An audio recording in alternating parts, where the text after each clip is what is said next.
Okay, we're going to get started. I'm Ellen Morehouse, Executive Director at Student Assistance Services, and I welcome you to the second Tuesday Talks About Teens. Today's talk will provide an update on teens and vaping. Barring technical difficulties, today's talk and the accompanying slides will be posted on our sascorp.org website, along with the slides from last week's talk. Our presenter today is Kathy Cody, who is a licensed clinical social worker and a credentialed alcoholism and substance abuse counselor with over 25 years of experience working with teens and parents on substance abuse prevention. In today's presentation, Kathy will spend approximately 20 minutes presenting, and then there'll be an opportunity to ask questions via chat. If you would like to ask questions anonymously, please go to SLI, that's sly.do from any device or web browser, and type in the event code hashtag 82028. Or if you don't mind your number or name coming up, you can ask, you can ask the chat in the chat function. Next week's talk will feature Diane DiGiacomo, an adolescent psychiatrist, and she'll be talking about responding to teen moodiness. So welcome to Kathy Cody. We're looking forward to your talk, an update on teens and vaping. Okay. Thank you, Ellen. So we're going to get started right away. So teens and vaping, next. Okay, what is vaping? So it's the act of inhaling and exhaling the aerosol that is produced by an electronic vaping device when it heats up its liquid ingredients. E-cigarettes are battery-operated power devices that heat flavored nicotine into an inhalable aerosol. E-cigarettes are often referred to as vapes. Juul, which many of you may know and or have heard of, is considered the gold standard and currently the most popular brand of vaping device for teens and young adults. Next. Okay, so what are vaping devices? Some names are hookah sticks, Cig-a-lights, e-cigs, box mods, pen mods. Basically, they're all vapes, okay? And down at the bottom, you can see the pictures. There's a generation of how the vaping vapes have moved along. So at the bottom, there's a traditional cigarette, which they looked like a regular cigarette. Then there was the pen-like refillable devices. Then the mods and the tanks, which are a lot more complicated and do all sorts of things. And then the pod mods, which the Juul has both disposable cartridges and also reusable cartridges. And then the newest craze has been the disposables, and Puffs is one of the name brands that have been gaining in popularity. Next. So how does an e-cigarette work? So there's a mouthpiece, there's a cartridge that holds the juice, there's the microprocessor, which is the heating element, and a battery. The heating element changes the juice into a vapor, and that's what the user inhales. Next. Thank you, Ms. Sampson. Okay, e-juice. There's e-juice without nicotine, e-juice with nicotine, and e-juice with wax and hash oil. Some of the chemical products that bind these flavorings and juice together is vegetable glycerin and propylene glycol. And what you need to know about that is some of those products are in some of our foods, and when we eat them, they go through our digestive tract and then come out of our systems. But when you take that into your lungs, there's no exit strategy. And so that turns into, it goes from a liquid to a vapor, back into a liquid, and stays in your lungs. Very scary. Okay, and just to point out, you know, vaping is already dangerous, but with COVID-19, a disease that attacks your lungs, vaping makes you even more vulnerable to that. Okay, and it's really important to understand. Okay, next. Health issues, vaping nicotine. So nicotine is a powerful stimulant that's very highly addictive. Nicotine use in teens disrupts their executive functioning and can prime the brain for other addictions. The nicotine strengths in vape products can be so strong they can cause nicotine overdose in youths.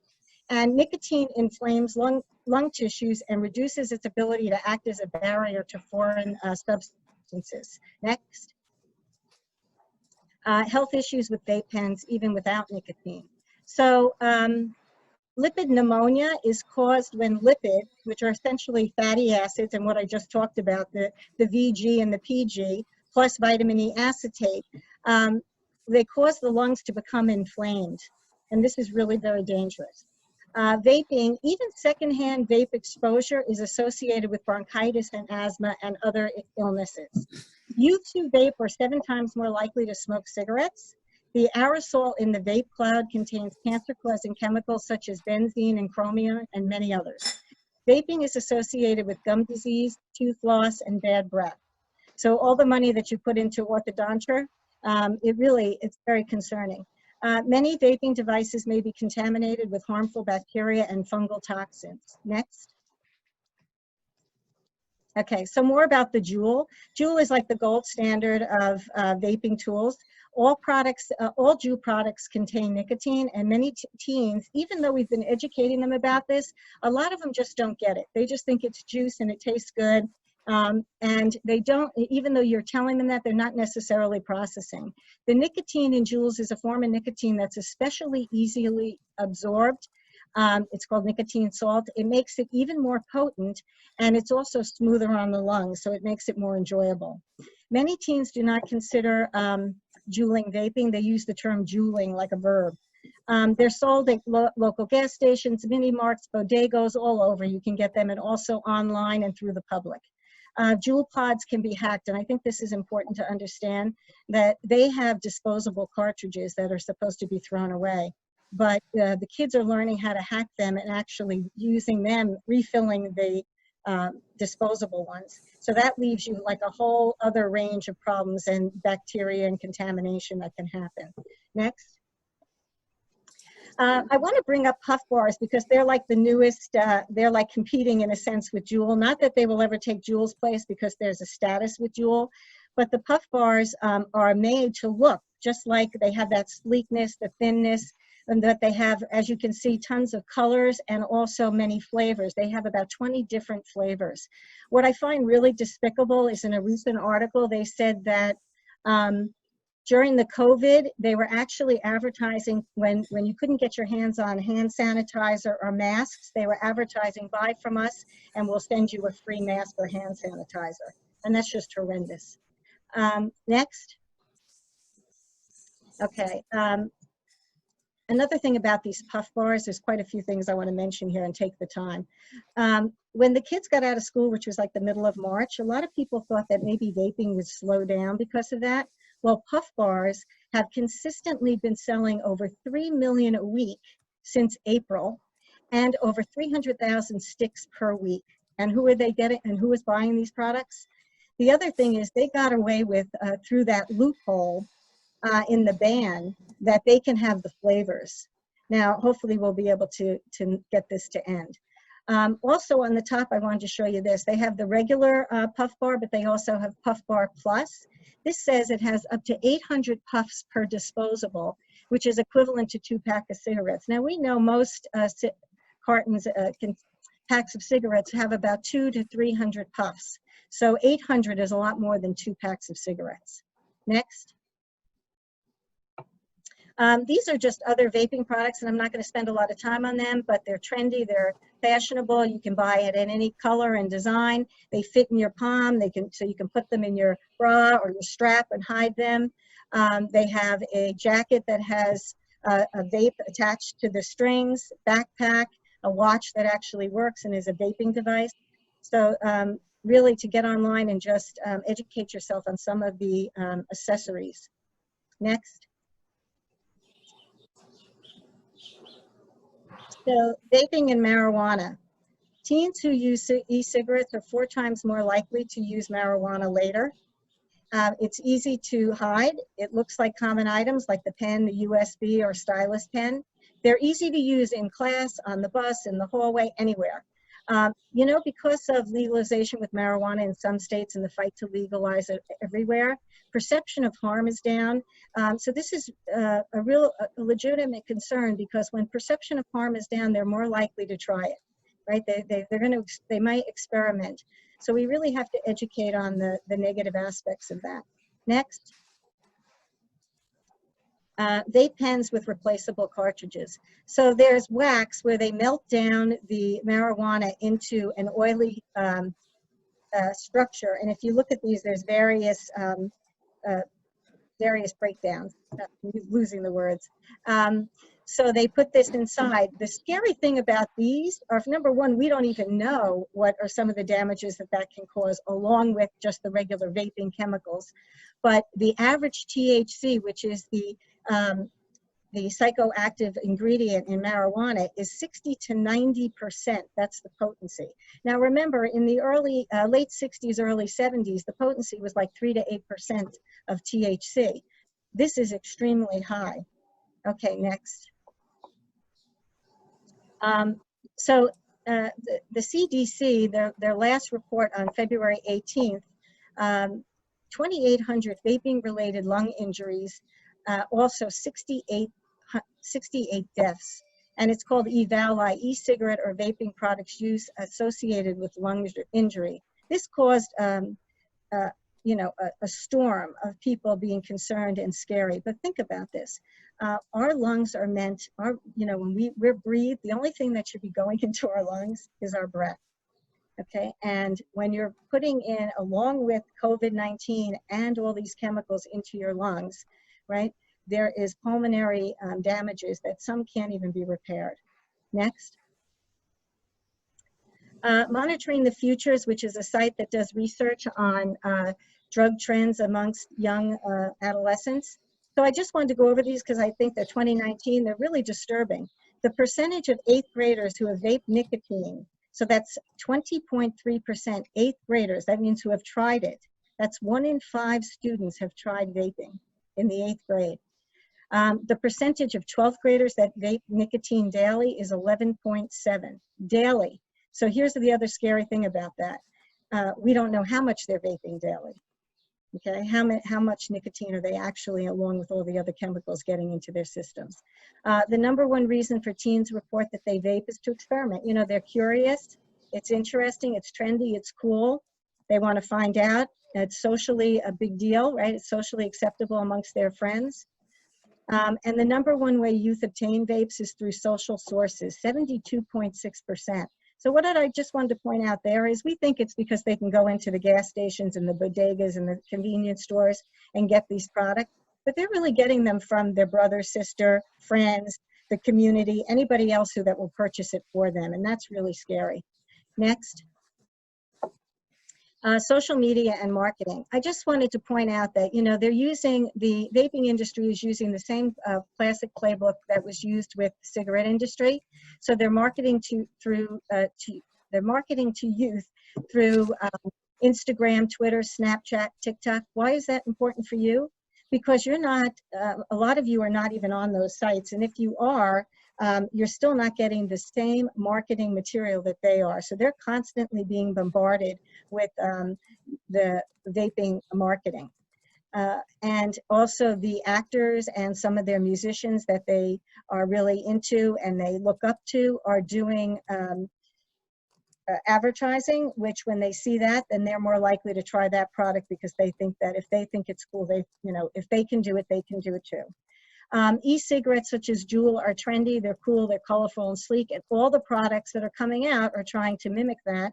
And you can think about like the iPhone, it becomes, you know, you have to have it. Next. Are e-cigarettes less harmful than cigarettes? E-cigarettes almost always contain harmful ingredients, including nicotine, and we don't even know everything that's in them. Acrolein, a known ingredient of many e-cigarettes, causes irreversible lung damage. Nicotine exposure during adolescence can harm the developing brain, so we want to remember you know, they say the brain is developing up until 25, right? Any use for a developing brain is dangerous. So even with an adult brain, if you and I use, we can have negative consequences, but for them it's even greater. And no e-cigarette has been found to be safe and effective by the FDA in helping smokers quit. Next. I just want to point out about the black market products, and there's so many, and this is just a few that I put up on the screen. Dank is not even a product. It is it is a container that they purchase, and then down on the where you see the Rove, that is THC, and they sell that. They fill that cartridge and they put it into these containers and they sell it. And some young kids think dank is actually a product. These are all black market products, so who knows what they're getting. Next. Why parents should be concerned? Teens don't think it's as bad as smoking cigarettes and that there's no harm. So even with the education, they're still not necessarily convinced, and we really want to keep on educating them.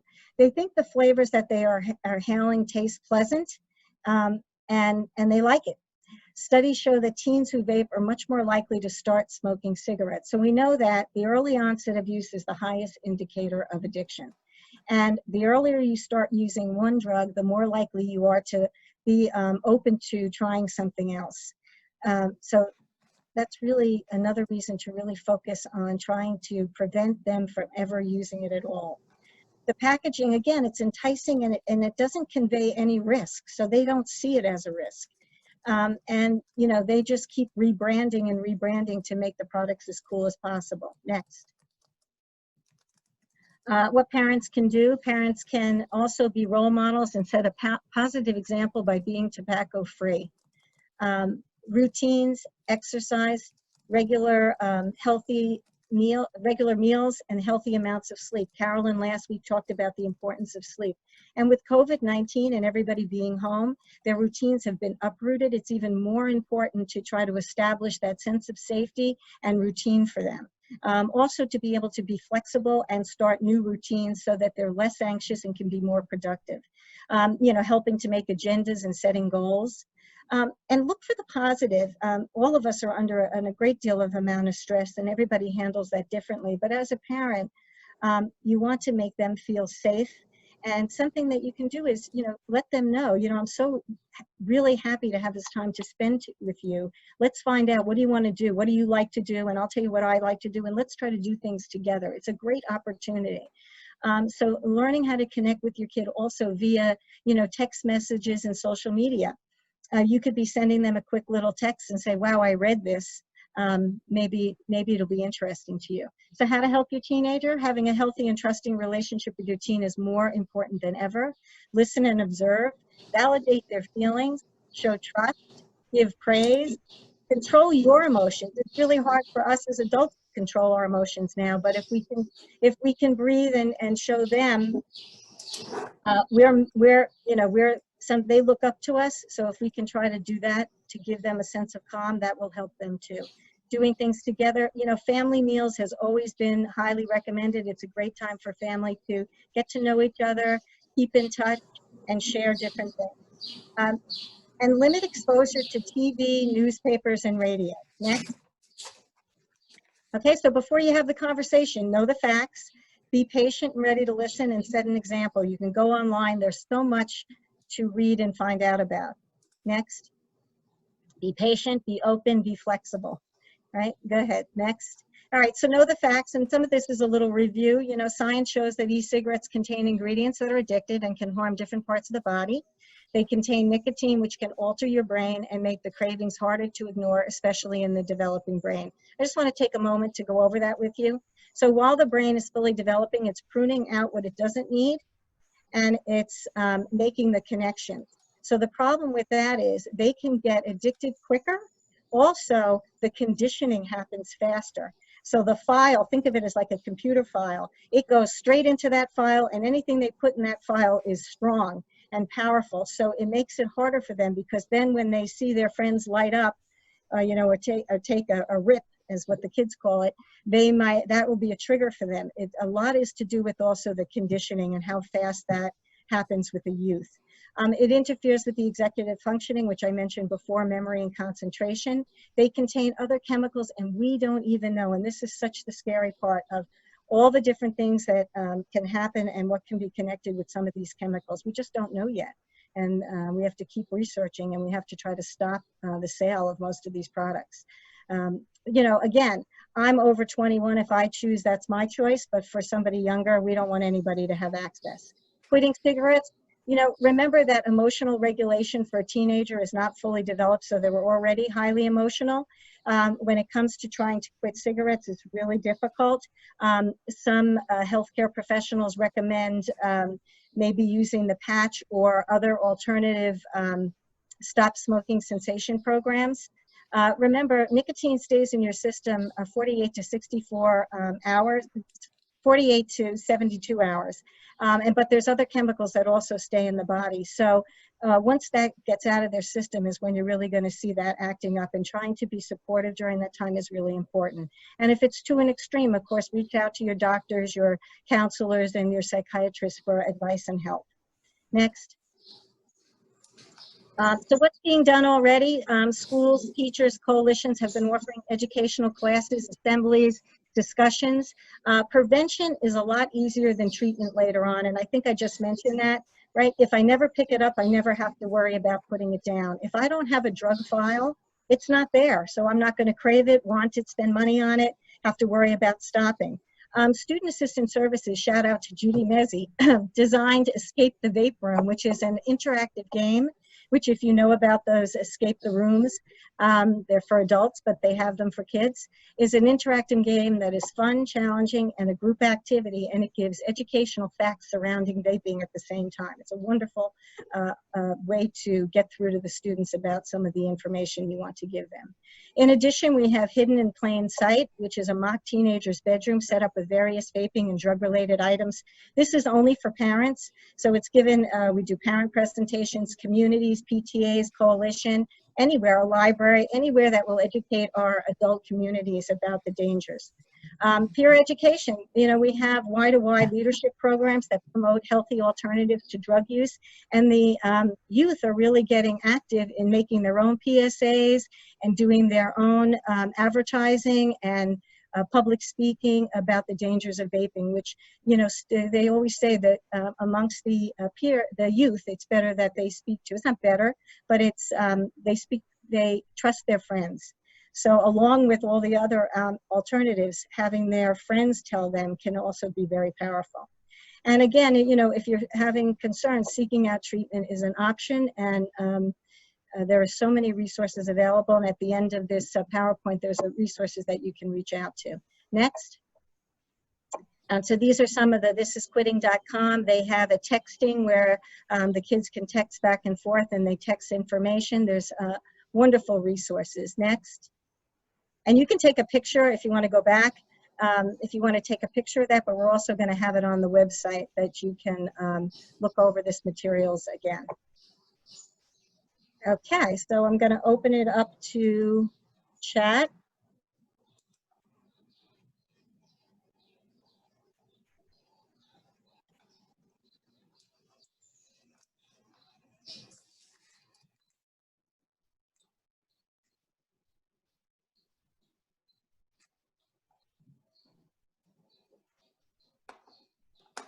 Have you heard of Zyn nicotine pouches?